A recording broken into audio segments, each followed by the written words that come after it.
সুপ্রিয় দর্শক আসসালামু আলাইকুম, কেমন আছেন আপনারা? নিশ্চয়ই ভালো আছেন। আজকের ভিডিওতে আপনাদের সবাইকে স্বাগত জানাচ্ছি। আজকে আমি আপনাদের সাথে শেয়ার করব গর্ভাবস্থায় বিশেষ করে নবম মাসে এই গুরুত্বপূর্ণ বিষয়টি অতীব জরুরি। তাহলে চলুন জেনে নেওয়া যাক সেই জরুরি বিষয়টি কি। বাই দ্য ওয়ে, মূল ভিডিওতে যাওয়ার আগে একটা কথা বলি, আমি আমার চ্যানেলে pregnancy related, specially normal delivery related অনেক ইম্পর্টেন্ট তথ্য ভিডিও আকারে শেয়ার করে থাকি।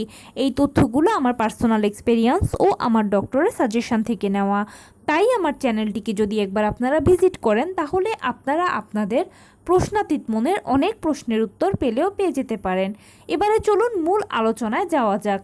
আমি শুরুতেই বলেছি আজকে আলোচনা করব গর্ভাবস্থায় বিশেষ করে নবম মাসে এই গুরুত্বপূর্ণ বিষয়টা অতীব জরুরি। দেখুন, আপনি যখন প্রথম কনসিভ করবেন তখন পুরো গর্ভাবস্থাকে তিনটি ভাগে ভাগ করা হয়: first trimester, second trimester, third trimester. First ট্রাইমেস্টারে প্রথম 3 মাস, সেকেন্ড ট্রাইমেস্টারে দ্বিতীয় 3 মাস, থার্ড ট্রাইমেস্টারে শেষ 3 মাস। একটা ট্রাইমেস্টারে একজন মা এক ধরনের সমস্যা ভোগ করেন। যেমন ফার্স্ট ট্রাইমেস্টারে কোষ্ঠকাঠিন্য, বমি বমি ভাব, গ্যাস্ট্রিকের সমস্যা, খাবার খেতে অরুচি লাগা, খাবারে গন্ধ লাগা ইত্যাদি বিভিন্ন ধরনের সমস্যা।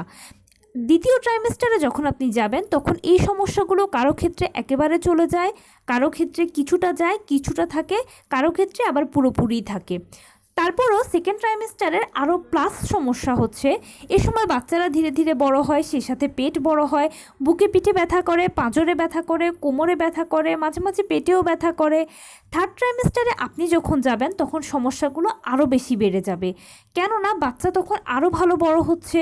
সো আপনার শরীরে একটা চাপ পড়ছে, হাতে পায়ে পানি এসে যাওয়া, হাত পা ফুলে যাওয়া, এছাড়া শরীর ভারী ভারী লাগা, ক্লান্ত অনুভব করা, ঘুমানোর সমস্যা তো পুরো ট্রাইমেস্টারেই থাকে।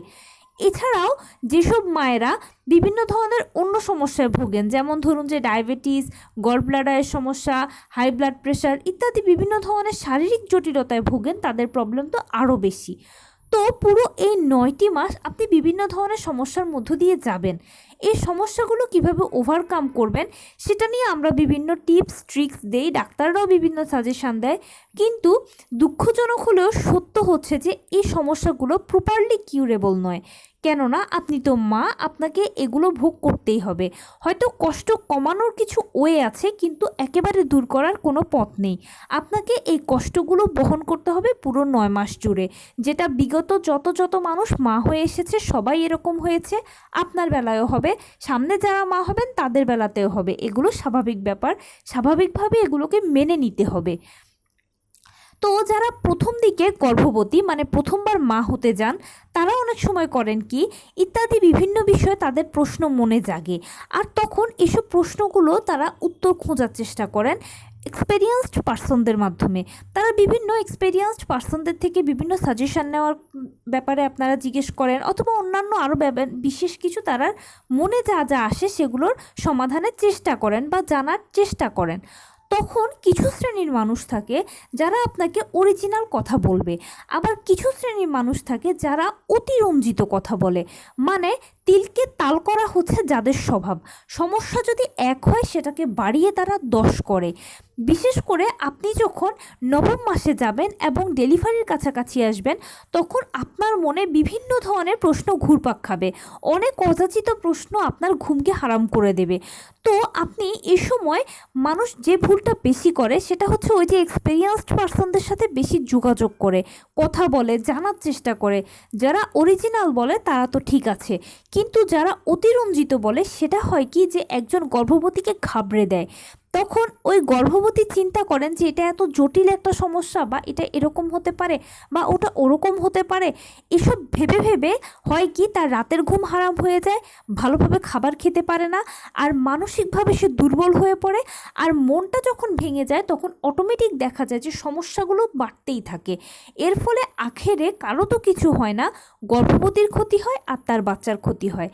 তাই আপনি এখন গর্ভাবস্থার যে ট্রাইমেস্টারে আছেন না কেন, যখন থেকে ভিডিওটা দেখছেন না কেন বা শুনছেন না কেন, প্লিজ একটাই সাজেশন দেব, অযাচিত কথা শুনবেন না, অযাচিত প্রশ্ন মনে আনবেন না। দেখুন, আপনি মা হওয়ার সৌভাগ্য অর্জন করেছেন, এটা কিন্তু ছোটোখাটো কোনো কথা নয়, এটা অনেক বড় একটা কথা। কেননা অনেক হাজার হাজার মানুষ আছেন যারা চেষ্টা করছে মা হওয়ার জন্য, অনেক বছর ধরে চেষ্টা করছে কিন্তু পারছে না মা হতে। আপনি পারছেন, আপনি সেই সৌভাগ্যটা অর্জন করেছেন। এটা মহান আল্লাহ তাআলা আপনার একটা বিশেষ দান। আপনি নিশ্চয়ই সব কিছু এফোর্ড করতে পারবেন বলেই উপরওয়ালা আপনাকে মা হওয়ার তৌফিক দান করেছেন। দীর্ঘ 9 মাসের কষ্ট সহ্য করতে পারবেন বলেই আপনি মা হচ্ছেন। ডেলিভারির সময় ডেলিভারির কষ্টও সহ্য করতে পারবেন বলেই কিন্তু আপনি মা হচ্ছেন। আপনার ডেলিভারিটা নর্মালে হোক বা সিজারে হোক সেটা বড় কথা নয়। নর্মাল ডেলিভারি হলেও ভালো, সিজার হলেও ভালো। আপনি মা হিসেবে আপনার একটাই কামনা হওয়া উচিত, আপনার যেন ডেলিভারিটা সুস্থভাবে হয়, আপনার সন্তান যেন সুস্থভাবে পৃথিবীর আলো দেখে, এটাই আপনার কামনা হওয়া উচিত। নর্মাল ডেলিভারি হবে না সিজার হবে সেটা নিয়ে প্লিজ অযথা টেনশন করবেন না।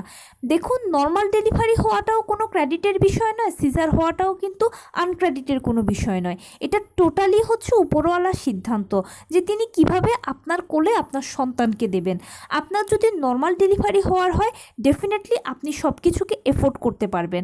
আপনার যদি সিজার হওয়ার হয় তাহলেও আপনি সব কিছুকে এফোর্ড করতে পারবেন। কেননা এফোর্ড করতে পারবেন বলেই আপনি কিন্তু মা। একটা কথা মনে রাখবেন, মনের জোর হচ্ছে সব থেকে বড় জোর। আপনি যখন মানসিকভাবে যে কোনো কাজে, যে কোনো সময়, যে কোনো পরিস্থিতিতে যদি শক্ত থাকেন, দেখবেন পরিস্থিতিটা অটোমেটিক সহজ হয়ে যায়। একটা কথা সবসময় নিজেকে বোঝাবেন যে আপনার যে পরিস্থিতি আসুক না কেন আপনি মেনে নেবেন, মেনে নিতে হবে আখেরে। কেননা আপনি যে মা, আপনি দীর্ঘ 9 মাস যা যা কষ্ট ভোগ করেছেন বা ভালো কিছু ভোগ করেছেন সেগুলো আপনি নিজেই ভোগ করেছেন, ভোগ করতে হয়েছে। দীর্ঘ 9 মাস আপনার সন্তানকে আপনার ক্যারি করতে হয়েছে। আপনার যত ভালো লাগা বা যত মন্দ লাগা যাই কিছু হোক না কেন আপনাকে ক্যারি করতে হয়েছে, আপনাকে সেগুলো এফোর্ড করতে হয়েছে। ঠিক তেমনিভাবে ডেলিভারিটাও আপনার নর্মালে হোক বা সিজারে হোক বা যেমনই হোক আপনাকে ক্যারি করতে হবে, আপনাকে এফোর্ড করতে হবেই। এটা আপনার জন্য এখন বাধ্যতামূলক, তাই এটাকে আপনার মেনে নিতে হবে। সেজন্য নিজেকে প্রিপেয়ার করুন, উইলিংলি মেনে নেওয়ার চেষ্টা করুন। আপনি নিজেকে এখন থেকে, এই মুহূর্ত থেকে, এই সময় থেকে বোঝান যে ডেলিভারিটা যেমনই হোক আমি সেটা নিয়ে কোনো টেনশন করব না, নর্মালে হলে আমি সেটা পারবো, সিজারে হোক আমি সেটা পারবো। বাস এতটুকুতে আপনি যদি নিজেকে প্রস্তুত করতে পারেন তাহলে আপনার ডেলিভারির 100% প্রিপারেশান নেওয়া হয়ে গেছে। আপনার যেই ডেলিভারি হোক না কেন, নর্মাল হোক বা সিজার হোক, এতটা স্মুথলি হবে আপনি সেটা পরবর্তীতে বুঝতে পারবেন। মানসিক জোরটা হচ্ছে সব থেকে বড় জোর। তাই গর্ভাবস্থার যে কোনো ট্রাইমেস্টারে, প্রথম, দ্বিতীয়, তৃতীয় যে কোনো ট্রাইমেস্টারে যদি থাকেন না কেন, নিজেকে কোনো অযাচিত প্রশ্ন নিজের মনে যেন না আসে সেই জায়গা দেবেন না, মানসিকভাবে প্রস্তুতি রাখবেন। এবং সেই সাথে আপনি যদি এখন ডেলিভারির পূর্ব মুহূর্তে হন, নিজেকে এটা বলে প্রস্তুত করুন যে আমি সব কিছুই পারবো, কারণ আমি নারী, আমি সব পারি। আর তাছাড়াও আমাকে এখন পারতেই হবে, আমার সন্তানের জন্য আমাকে পারতে হবে। একজন মা কী না পারে তার সন্তানের জন্য। তো এই ছিল আজকের ভিডিও। কেমন লাগলো বলুন?